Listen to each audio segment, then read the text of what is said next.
Well, this is certainly a fast-paced story because Chelsea will face 74 charges for breaching FA rules going all the way back to 2009. I said it was fast-paced. Our chief correspondent, Kaveh Solhekol, has been across it all. So just tell us, what are these charges first? Well, look, this is quite a complicated story. It all started just over 3 years ago when Chelsea's new American owners were carrying out due diligence when they were trying to buy the club.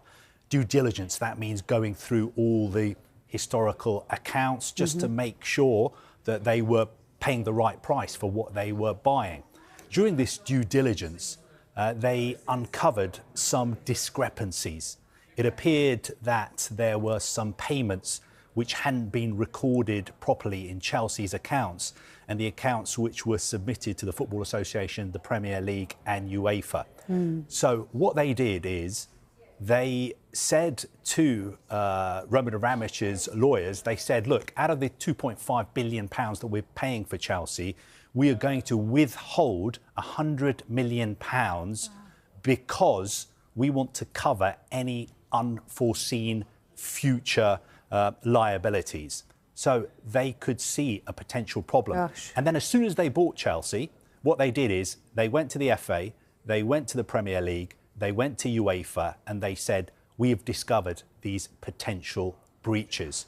This is the information we have. We are going to cooperate fully with you. And over the past 3 years, that is what they've been doing. Right. So, for instance, they have been giving the FA investigators all the files, all the data, all the emails that they needed. And they've been doing the same with the UEFA and also the Premier League. Now, interestingly, back in July 2023, Chelsea reached a settlement with UEFA. And that settlement was to pay a fine of €10 million, which is about £8.5 million, for incomplete financial reporting up to 2019. So the UEFA case was settled. Right. Now, today, the FA have come out and said, we're going to charge you with 74 breaches of our rules. And also at the same time, the Premier League investigation is also ongoing. I think it's really important to stress that this has all come about because Chelsea have self-reported. Right. The new owners saw these potential rule breaches and went straight to the authorities, and they have been cooperating fully with the authorities ever since. So safe to say, then, Kaveh, this will come as no surprise to Chelsea today, this breaking news that we're... Not at all, because obviously 2 years ago, they reached a settlement with UEFA, and because they themselves went to the FA and the Premier League, they knew that this was coming. I think what they will be saying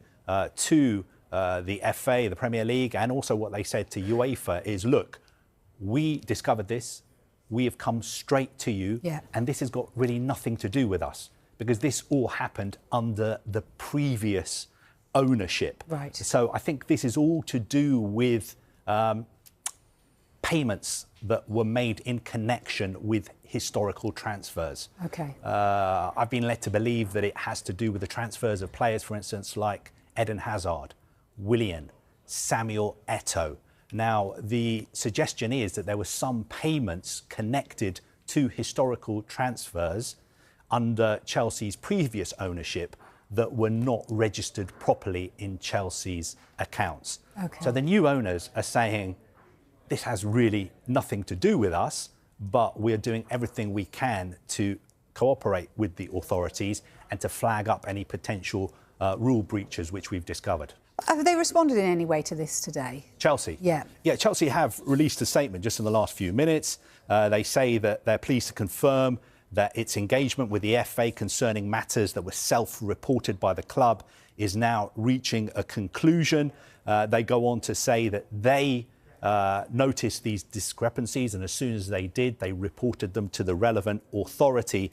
And they go on to say that they have demonstrated unprecedented transparency during this process, giving comprehensive access to the club's files and historical data. So what I was saying to you, they have handed over everything that they were asked to hand over. Now, of course, they have to wait and see what the sanction is going to be from the FA. I think they have until September the 19th to respond to these charges.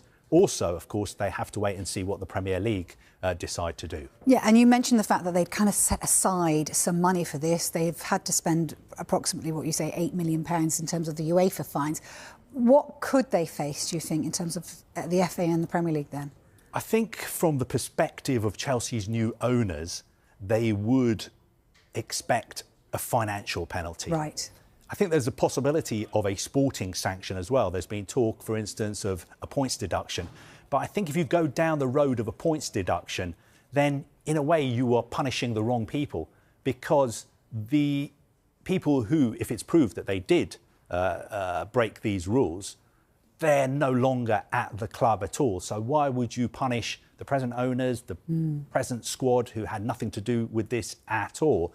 So I think the feeling at Chelsea is perhaps if these breaches are proven, then a financial punishment would be the fairest outcome. The other interesting point to make as well is, if Chelsea had deducted points, would that in the future put clubs off self-reporting? So when if in the future they discover something, would they think, hey, we better keep quiet about this, cover it up, because if we report it, we could be deducted points. So that's another interesting aspect to all this. It certainly is. Kaveh, thanks ever so much.